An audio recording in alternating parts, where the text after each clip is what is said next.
Bienvenidos amigos a nuestro canal La Búsqueda, tu programa de encuentro. Hoy día nos acompaña nuestro amigo Andrés Figueroa. ¿Cómo estás? Muy bien, Nicolás, ¿tú? Bien, gracias, espectacular. Qué bueno.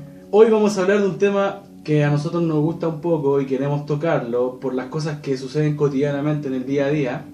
Se trata del ego. Queremos saber qué piensan ustedes del ego, que nos escriban en los comentarios y se suscriban a nuestro canal. Bien, Andrés, primeramente quisiera saber qué es para ti el ego. El ego. Bueno, a ver, básicamente para mí el ego es el sentido de ser un yo individual. O sea, ¿a qué me refiero? El ego en el fondo es nuestro agente diferenciador, por decirlo así, lo que me diferencia a mí de ti, por ejemplo. Ajá. Todos tenemos ego, eso es un hecho. Todos tenemos una personalidad, ¿no es cierto?, con la que nos desenvolvemos frente a la sociedad, con las que nos sentimos individuos, nos sentimos identificados, ¿verdad? Pero cada ego es distinto en cada individuo de forma diferente, obviamente. El ego de una persona con mucho poder va a ser muy diferente al ego de una persona de escasos recursos, que es más vulnerable, o el ego de un niño va a ser diferente al ego de un adulto, obviamente, ¿no es cierto? En el niño el ego aún no está tan formado, por decirlo así. Entonces básicamente es eso, es lo que nos hace ser quienes somos, es lo que nos hace sentirnos individuos, por decirlo así. Es el yo para mí, a un nivel más profundo, por plantearlo de esa manera. Perfecto, Andrés. Entonces definiremos para nosotros, para nuestro canal, ¿qué es el ego? El ego vendría siendo una estructura dinámica de nuestra identidad, que tiene dos constantes. La primera sería una persona que está separada de los demás, separada del resto, y que solamente piensa en su propia felicidad. La segunda constante nos habla de una persona que está absolutamente porosa y abierta a compartir con los demás. Es empático, participa y se relaciona de buena forma con su entorno. Andrés, para seguir a continuación con lo que tú nos estabas diciendo, un ego positivo o negativo, ¿cómo nos afecta para poder entablar una relación con nuestros amigos, con nuestras personas que más queremos, o incluso con las personas con las cuales estamos día a día en el trabajo? Bueno, mira, un ego, negativo, por ejemplo, poniendo el caso, sería un ego, por ejemplo, demasiado individualista, por decirlo así. De ahí, obviamente, deriva la palabra de ego, deriva la palabra egoísta.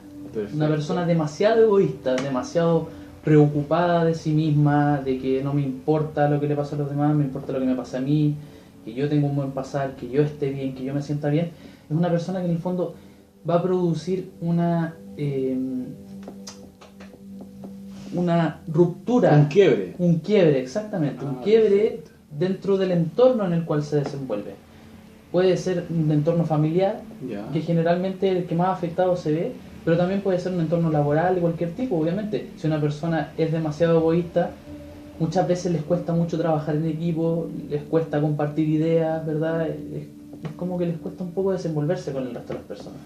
Siguiendo con lo que tú mencionas, ¿cómo yo podría, o una persona, tratar de relacionarme con ese tipo de actitud que tienen los egocéntricos o las personas que tienen mucho ego? ¿Qué tendríamos que hacer? Mira, es bastante complejo porque en el fondo la persona que es muy ególatra generalmente tiene una especie de enceguecimiento, por decirlo así. O sea, no tiene una apertura a fomentar la unión con el resto de las personas. Entonces, tú como persona externa a él es difícil que puedas aportar de cierto modo una apertura en la persona si es que esa persona no quiere abrirse a ti. Es complejo. Sería una persona compleja. Claro, es una persona compleja de tratar en el fondo. Exacto. ¿Verdad? Al ser yo consciente de que esa persona es compleja, tengo que dedicarle otro trato, relacionarme de una forma distinta, tengo que ser más tolerante con él. ¿Cómo lo puedo abordar? Yo creo que claro, tú tienes en el fondo, si la persona es importante para ti, que es lo que estamos planteando en este momento, tienes que tener altura de mira. O sea, Primero saber que la persona es mayormente cerrada, es complicada de tratar, entonces ser como un poco más sutil, poder decirlo así de alguna manera. ¿Por qué te lo pregunto? Porque Sí. muchas personas que están en esta postura necesitan de amigos o su entorno que también les fomente ese ego. En ese caso, supongamos que una persona está en la posición del ego y no se da cuenta. Que suele pasar, claro. Eso tiende a ser destructivo, se tiene que tratar, necesita la ayuda de un especialista. ¿Qué Mira, crees? muchas veces son etapas de la vida. Ah, o sea, se puede ver desde ese punto el más sencillo.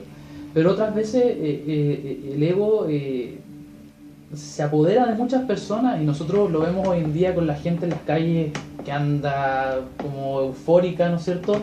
Es un tema de ego eso también, o sea, ¿por qué estas cosas me pasan a mí? No sé, el hueón de adelante, perdón la palabra, pero en el taco que no avanza, que la bocina, oye, que voy a llegar atrasado, que me estás demorando a mí, que no me estás dejando pasar a mí. Entonces, todo eso es un tema de que te afecta directamente a ti. Tú te sientes como que todo conspira en contra de ti para que las cosas no te funcionen.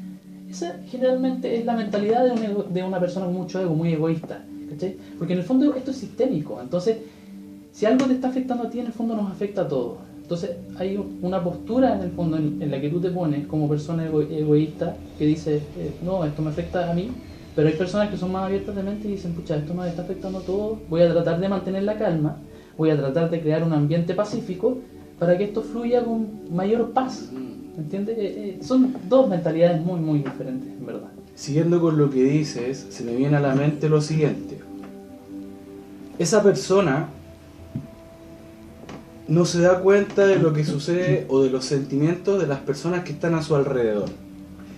Tiende a ser un poco destructiva su forma de ser, se tiende a alejar mucho de los demás, o eso tiende a llegar a un punto de inflexión o de quiebre en el cual él dice, no, tengo que cambiar, tengo que mejorar, me tengo que superar, porque esto daña a mi familia, daña a mis amigos, a mi pareja. ¿En qué momento esa persona podría darse cuenta de que eso le perjudica a él y a su entorno? Mira, yo creo que básicamente con una crisis. Una crisis. Sí. Algo que en verdad le pegue fuerte, diga, chuta, viejo, tengo que despertar de esto, tengo que ser más empático. Puede ser cualquier tipo de crisis, la enfermedad de un ser querido, o que alguien en el fondo le remueva el piso y él vea que por su personalidad no está obteniendo una relación sana con esa persona, ¿no es cierto? Son cosas de ese tipo, pero no es fácil darse cuenta porque es algo que te absorbe, que te abstrae mucho de la realidad, ¿no es cierto? De la realidad en el fondo del funcionamiento sistémico y orgánico de lo que podemos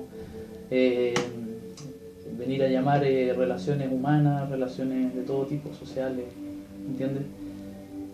Yo tiendo a igualar la persona muy ególatra, muy ensimismada, con el cáncer.